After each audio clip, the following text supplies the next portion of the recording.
Congratulations on your acceptance into the Spring 2020 Illinois Youth Soccer State Premiership. Many of the clubs are returning clubs, and we also have some new teams participating this year. This presentation will give you the procedures and protocols used by the competition, as well as answer some common questions. If after watching this video you have any additional questions, please contact me, Chris Jamrosi, at the contact information on the last slide.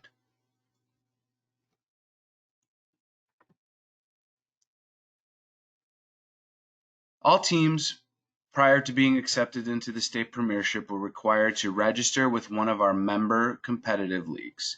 Those member competitive leagues are Central Illinois Youth Soccer League, Illinois Women's Soccer League, ILLWA, St. Louis Youth Soccer League, Illinois, and the Young Sportsman Soccer League.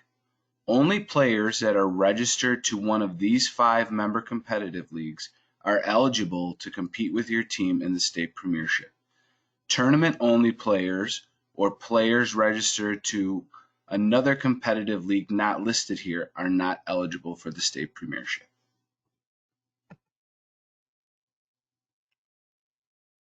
At the end of last week, all teams were sent an email with links to their schedules.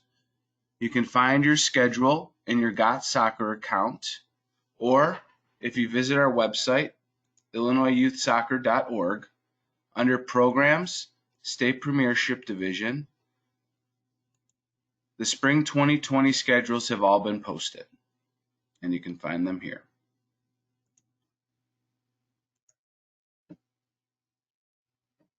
All state premiership games are self-schedule. In the schedule that's posted, you will see one team is listed as the home and away team. Teams contact each other either via phone or email, mutually agree on a date and time. The location should be the home team's home field unless teams agree otherwise. And no later than April 15th, the hosting team should email the following to ilstatepremiership@gmail.com. Please list that it's the state premiership, the age group, the teams playing, the date of the match, the time of the match, and the location. Please be specific and include the address to the field, and if there are multiple fields at that location, the specific field numbers. This email is checked directly by our state premiership referee assigners, and it's posted on Got Soccer based on this information. So please make sure all info is accurate and includes all of those details. Also, while discussing your schedule, please do not CC the ilstatepremiership@gmail.com email or myself on your back and forth communications. Please only send the final game details to ilstatepremiership@gmail.com. If we're included in the back and forth, there could be confusion as to when the game is. We want to make sure that doesn't happen. All teams are required to schedule their matches by April 15th. So your initial round of all your scheduled games should be emailed to that ilstatepremiership@gmail.com no later than April 15th. Like I said, all teams have received their schedules already, so that gives you roughly 7 weeks until the deadline to schedule all your games. Although you're required to have all of your games submitted by April 15th, the state premiership does allow unlimited game changes. We do ask that any non-weather related issue game changes are submitted no later than 72 hours prior to the originally scheduled match. So if you learn that for some reason another team cannot play, please notify the referee assigner at ilstatepremiership@gmail.com no later than 72 hours prior. Obviously, if there's weather issues and a cancellation is required later than that, we understand that. But in order for a non-weather related game change to be accepted, Teams need to email ilstatepremiership@gmail.com the new agreed upon date, time, and location before we will accept the game change. So we want to know the information of the new game and not just, oh, we're going to cancel this game and we'll schedule it again later. Historically, we found that sometimes that can cause some issues. So please include a representative from both team on that email, and we will not accept any game changes without those final details. And then any games that are canceled without the teams emailing the referee assigner may result in a forfeit and a fine. So please make sure if there are issues that are requiring you to cancel a game, you're communicating with the referee assigner. We also ask that all matches be completed by June 15th. This should match all of the other league play throughout the state. Obviously, if there's significant weather issues, including snow like we had last April, we will adjust the game completion deadline accordingly.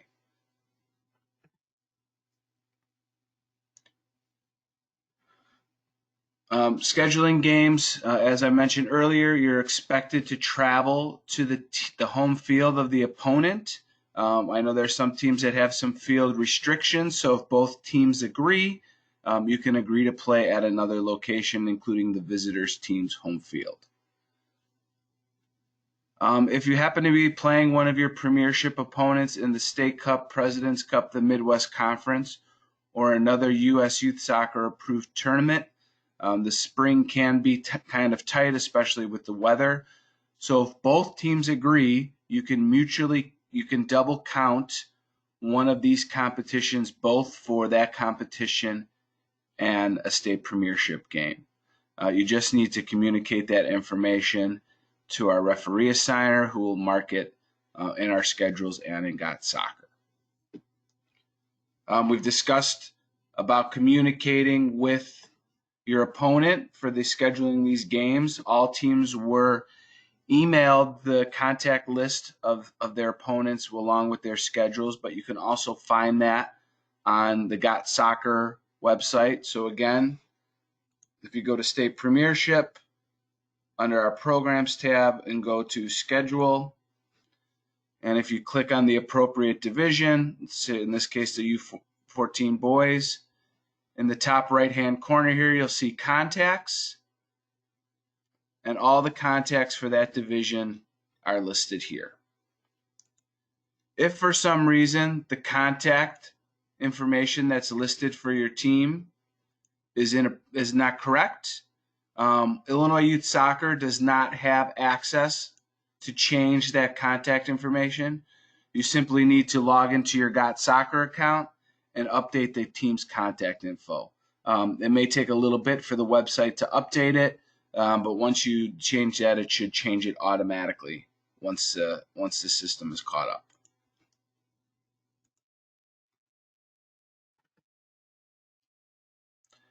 For referees, Illinois Youth Soccer sends all 3 referees for all state Premiership games. Teams do not need to get ARs. We will send all 3 members of the referee crew. In about 2 weeks, you will get an email listing a specific referee assigner that will be handling your state Premiership games. You'll be getting this information so that if after your schedule is submitted, you run into any changes that you need to make, or there's a referee no-show, or again a weather cancellation, you should contact that referee assigner directly for those last-minute changes. You should contact them, because if you contact myself, we'll ultimately just end up doing a game of telephone. So this way you can contact that assigner so they can properly notify the referees. Again, that's for our weather changes. If you have a game change that's prior to those 72 hours, make sure you follow the protocol that was listed previously. If you do have any last minute changes, say it's weather or the fields are closed or something like that, and you do not contact the referee assigner, the host team will incur a fine. We don't want to fine anybody, but we want to make sure that there are not referees showing up at fields with no teams because of miscommunication on the part of the host. So please make sure you're in contact with that assigner if you have any of that. And again, you will get another email with your specific referee assigner in the near future here. For the state premiership, both teams do pay the referees at the field prior to the start of the match. You pay $80 in cash to the center, both teams, whether you're home or away, and then that payment is split up amongst the 3 members of the referee crew.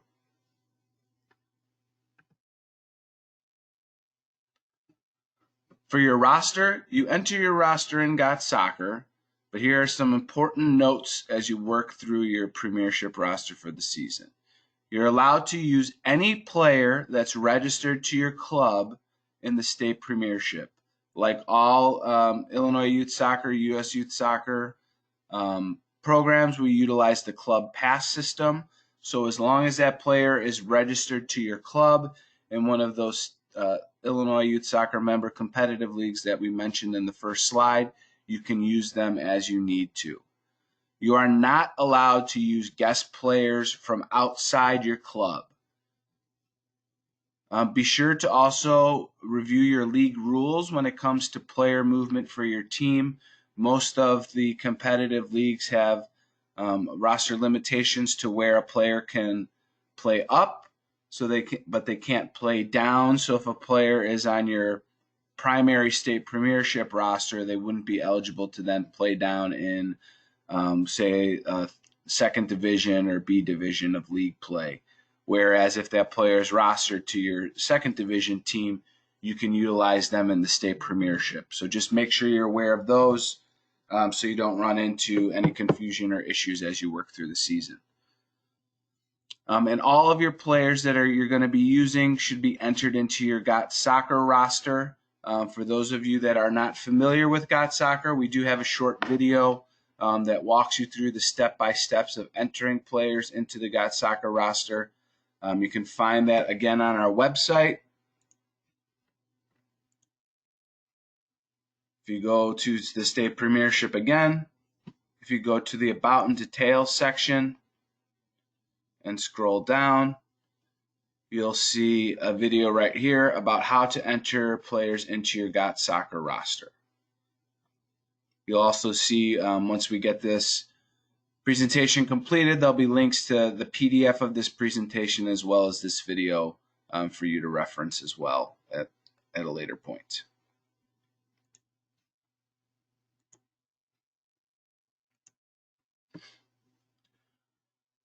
For all state premiership games, teams are required to bring each of the following. You need to print your game card off of Got Soccer. Again, on that same part of the website where we saw the video for entering your players into the Got Soccer roster, there's a video on how to print your game card off of Got Soccer.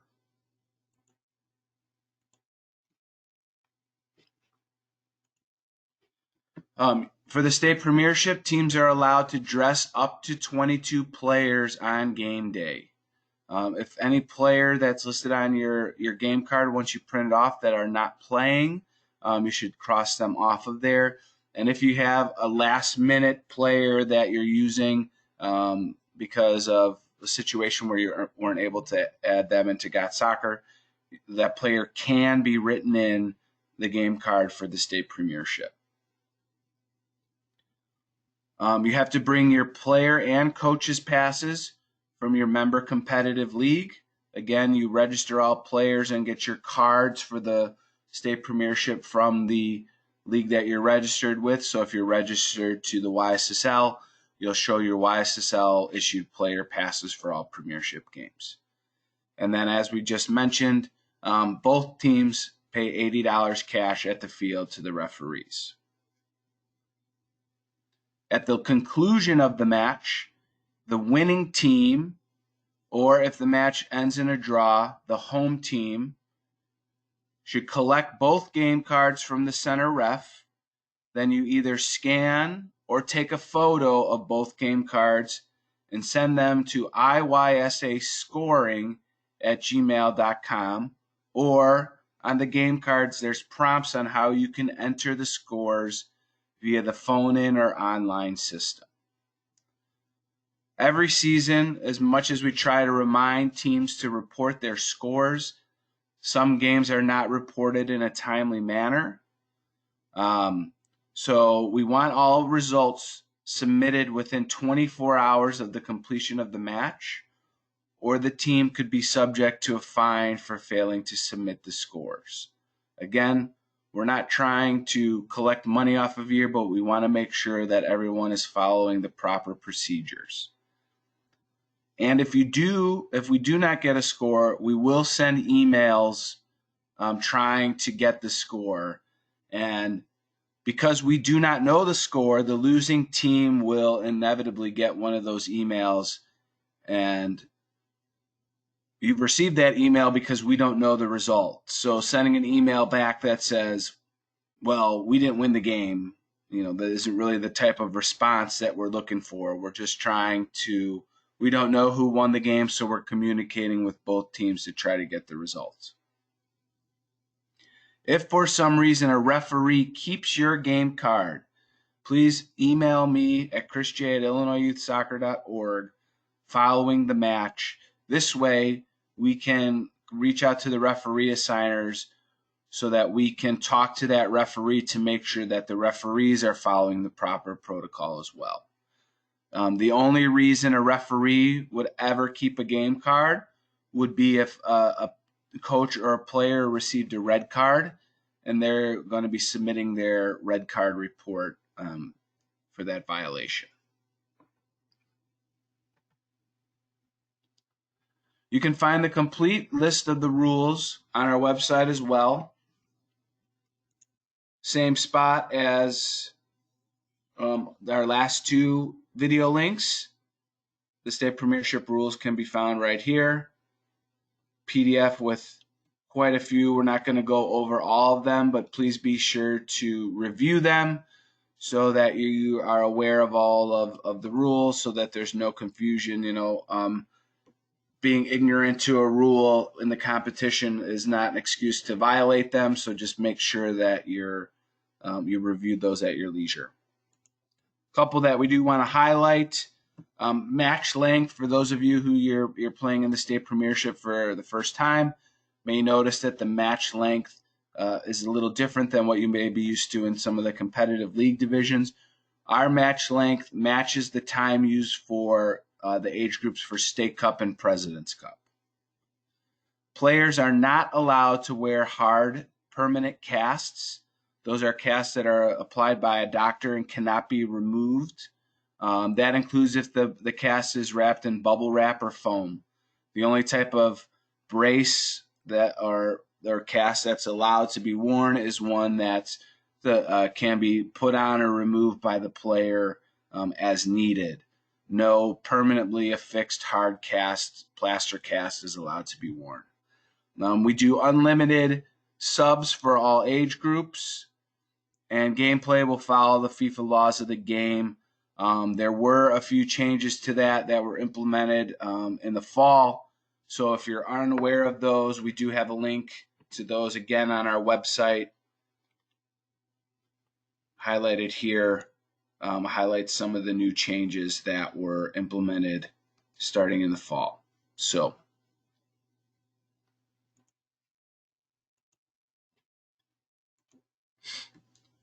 I previously had mentioned red cards. If there is a red card issued during a state premiership match, the center will keep both game cards to resubmit that red card report. Hopefully we won't see any red cards, but if we do, red card gets a player or a coach both a fine and a suspension. For a player, the fine is $50. For a coach, the fine is $300. It does not matter what the infraction was, whether it's 2 yellow cards, a technical foul that resulted in a red card. Those fines are required to be paid. Coaches are also required to manage their team's spectator behavior. So if a fan is removed from your sideline during a match, or involved in an incident post-match or during a match, the club will be fined $300. Again, we're not trying to make additional monies off of any clubs, but any sort of red card would be the result of a serious infraction. So we want to make sure that doesn't happen. So especially when it comes to spectator behavior, if you see anything starting to get out of hand, take a minute to go over and calm your fans down, or it will cost your club. If a player or coach gets a red card, that player or coach is required to sit out at least the next state premiership match. All red cards are reviewed, and additional suspensions may be placed on a player or coach for a red card, but you're required to sit at minimum of one game. And sometimes teams have a game on Saturday followed by a game on Sunday, and may have printed those game cards off prior to us getting the red card report and being able to enter it in our system. So if you had a player that received a red card, or you as the coach got a red card, you have to sit out whether or not the player shows crossed off on the game card or not. If that player doesn't show crossed off and should be serving a red card suspension, you should manually cross that player off, because if we get a game card result with that player showing as being checked in and playing in the game, that will be an illegal player being used, and the result will be changed to a forfeit, and there could be additional sanctions placed against the team. If a player does get a red card, you are allowed to keep the player pass. In most occurrences, the red card violation would only result in suspension for state premiership. So you can keep that pass in case you have another tournament or a cup game, and the player can be able to compete in that. If for some reason the referee keeps your player pass, please let us know as soon as possible, and we'll try to track that down. Referees are instructed not to keep the player passes, so hopefully that won't be an issue. One of the other things that we do, along with some other marketing of the clubs that are participating in the Premiership, is each week we highlight the Premiership Primetime Players of the Week on our social media. Our first one for the spring season will be on Tuesday, April 28th. So each team is able to submit one player a week. You email that player to me at chrisj@illinoisyouthsoccer.org. We need to receive these nominations by noon on Monday of each week. And you simply need to include your team, the age group, and the player name. And then we'll post that player on our primetime player list. Again, we'll do the first one on Tuesday, April 28th. So the first deadline would be April 27th. And it's for only one player per team. So if you played multiple games in the week, it's not one player per game. It's that player for that week that you want to highlight. It also includes if you didn't have a Premiership game that week, but you still have a player you want to recognize, you can still nominate a player each and every week, even if you had a Premiership game or not.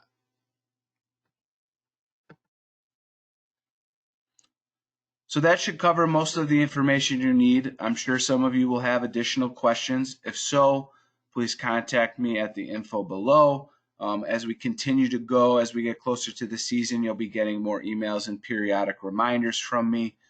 And we want to, again, congratulate you on your acceptance into the Premiership. And thank you for not only your support of the state Premiership, but also Illinois Youth Soccer. Good luck this spring, teams.